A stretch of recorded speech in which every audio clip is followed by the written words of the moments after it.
வணக்கம். நான் உங்களின் அன்பு சகோதரி மாலதி பாலன். யாருக்காக கதையை தொடரலாம். எனக்கு வியர்த்து கொட்டியது. கண்களை நன்றாக தேய்த்து விட்டு கொண்டேன். நல்ல வேளையாக அங்கு யாரும் இல்லை. படுத்த வேகத்தில் கண்ணயர்ந்து கனவு கண்டிருக்கிறேன். நிம்மதி பெருமூச்சு விட்டேன். அப்பாடா, கனவுதான். சிலரிடம் எத்தனை வருடங்கள் பழகினாலும் அவர்களின் முகமோ செயலோ பேச்சோ நமது மனதை பாதிப்பதில்லை. ஆனால் அபூர்வமாய் ஒரு சிலரே இதயத்தில் ஆழம் வரைக்கும் சென்று அங்கேயே அமர்ந்து கொள்கிறார்கள்.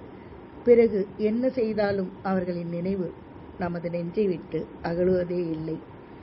அப்படிப்பட்ட பெண்தான் இந்த ரஞ்சனியும். அவளின் ஒரு கடிதத்தை தான் பார்த்திருக்கிறேன். ஒரு முறைதான் சந்தித்திருக்கிறேன். அதற்குள் எவ்வளவு பாதிப்பு! இது நாள் வரையிலும் யாருக்காகவும் எதற்காகவும் ஒரு சில மணி நேரங்களை கூட வீணடிக்காத நான் இப்படி எவ்வளோ ஒருத்திக்காக, அதுவும் மாற்றான் மனைவிக்காக என் வாழ்நாளில் சில நாட்களை நான் வீணடிக்க தயாராக இருக்கிறேன் என்றால் இந்த ரஞ்சனி எந்த அளவிற்கு என் மனதை பாதித்திருக்க வேண்டும். அதுவும் கண்ணை மூடிய அடுத்த நிமிடமே அவள் முகம் வருவதெல்லாம், இறைவா, இப்படிப்பட்ட எண்ணங்களை தயவு செய்து எனக்கு ஏற்படுத்தாதே. நானாயிருக்க விடு. அதன் பிறகு எனக்கு உறக்கம் வரவில்லை. இனம் புரியாத தவிப்பு இதய சுவர்களை அரித்து கொண்டிருந்தது. குமரேசன் வந்தான். என்னையா தூங்கலையன்னு? தூங்குறேன்னு சொன்னீங்க. பொது இடம் இல்லை, காற்று வேற இல்லை, அப்புறம் எப்படி உங்களுக்கு தூக்கம் வரும்? ஆமாம், அப்போவே கேட்கணும்னு நினச்சேன். 2 நாளைக்கு உங்களுக்கு இங்கே என்ன வேலை இருக்கு? இல்லை, என்னால் சொல்லலாம் அப்படின்னா சொல்லுங்க, இல்லைன்னா வேணாம். சொல்கிறேன் குமரேசா, சொல்கிறேன். இதை உன்கிட்ட சொல்லிதான் ஆகணும். உன் உதவி எனக்கு நிச்சயமாக வேணும் என்று சொல்லிவிட்டு சுருக்கமாக விவரங்களை கூறினேன். அவன் சிறிது நேரம் அப்படியே உட்கார்ந்திருந்தான். நான் தான் சொன்னேனுங்களே, அந்த ரவீந்திரன் ரொம்ப கேவலமானவன். பணம் விளையாடுது. இப்போ மீட்டிங் போடலாமா? ஊரை ஒன்று சேர்த்து எதிர்த்தா அவனால் என்ன பண்ண முடியும்? முட்டாள் மாதிரி பேசாத. இப்பதான் சொன்னேன் பணம் விளையாடுதுன்னு. எவனும் எதிர்த்து கேட்க மாட்டேங்கிறாங்கன்னு சொன்ன இல்லையா? அப்புறம் எப்படி ஊர் ஜனங்க நம்ம பக்கம் வருவாங்க? தவிர லெட்டர் எழுதினவளே நான் பார்க்கும்போது எங்கே அதை பற்றி சொல்லிடுவேனோ அப்படின்னு பயந்து சாகிறா அந்த பொண்ணு. இப்படி அவளே காலை வரும்போது நம்மளை என்ன பண்ண முடியும்? இப்போ முதல்ல நமக்கு தெரிய வேண்டியது அவளோட எண்ணம் என்னன்னு தான். அதுக்கப்புறம்தான் மற்றதை பற்றி நம்ம யோசிக்க முடியும். ஐயோ ஐயா, அவங்க வீட்டு பொம்பளைங்களை யாருமே வெளியில் வரமாட்டாங்க. ஏன்னா ஊழல் தெரிஞ்சிடும் தான். ஆனால் ஒன்று செய்யலாம். வண்ணாத்திக்கிட்ட அந்த ரஞ்சினி அம்மா தான் துணி போட்டு கணக்கு எழுதி வாங்குவாங்களாம். அந்த வண்ணாத்தி பொண்ணு மல்லிகா எனக்கு ரொம்ப சிநேகமாக தெரியும். கொஞ்சம் இருட்டட்டும், அதை கூட்டிகிட்டு வரேன். அதுக்கு என் மேலே ஒரு இது என்னை சுற்றி சுற்றி வந்து வம்படிக்கும். நான் தான் அது பக்கமே போகிறதில்ல. இப்போ நானா வழிய போய் பேசினா அப்படியே உருகி போயிடும். நான் என்ன சொன்னாலும் செய்வா. சரி, இப்படிப்பட்ட ஆட்கள் நமக்கு இப்போ தேவைதான். நீ போய் அழைச்சிட்டு வா. ஆனால் எல்லாமே ரொம்பவும் இயல்பாக இருக்கணும். இது ஒரு பெண்ணோட விஷயம். யாருக்கும் எந்த விதமான சந்தேகமும் ஏற்பட்டுடக்கூடாது. ரொம்ப ஜாக்கிரதையாயிரு. அவன் சென்று விட்டான். இங்கு கண்ணை மீண்டும் மூடினால் அந்த ரஞ்சனி வந்து விடுவாளோ என்று ஒருவித அச்சத்தில் விழித்து கொண்டிருந்தேன். இனம் புரியாத ஒரு சோகம் எனது எண்ணங்களை ஆட்கொண்டிருந்தது. அந்த துன்ப வெண்ணெய் நெய்யாக உருகி எனது இதயத்திற்குள் ஒரு சோக யாகம் நடத்தியது. எனக்கு என்ன ஆயிற்று? சிறிது நேரத்தில் குமரேசன் அந்த மல்லிகாவுடன் வந்தான். கருப்பாயிருந்தாலும் நல்ல கலையான முகம். முந்தானையை இழுத்து மூடிக்கொண்டு அடக்க ஒடுக்கமாக சுவரோரும் ஒண்டிக் கொண்டு நின்றாள். இப்படி இங்க வந்து உட்காருமா, இது சத்தம் போட்டு பேசுற விஷயம் இல்லை, காதோடு காதா பேசுற விஷயம். ராத்திரி நேரம் வேற, கொஞ்சம் சத்தம் கேட்டாலும் ஊரே கூடிடும்.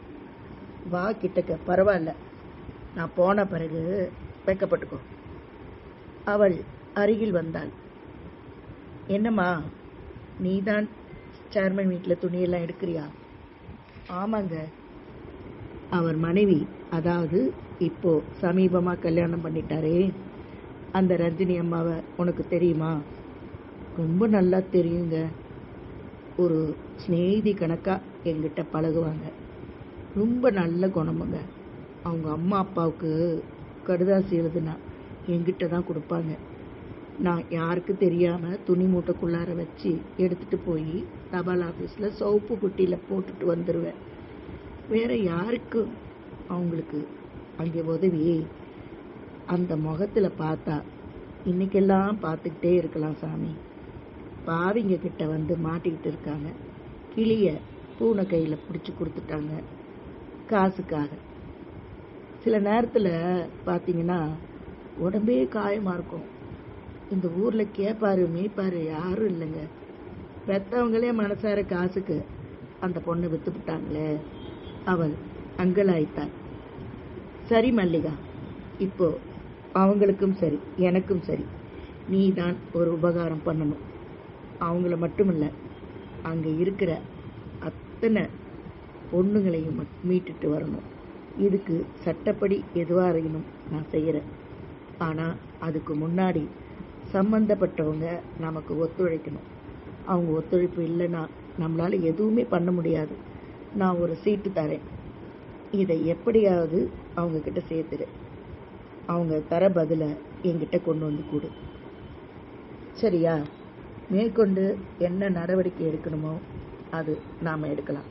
செய்வியா? என்னையா இப்படி சொல்லிவிட்டீங்க? மல்லிகா ஏன் ஆளு, அதுக்கிட்ட பொறுப்பாக ஒரு காரியத்தை நம்பி ஒப்படைக்கலாம்.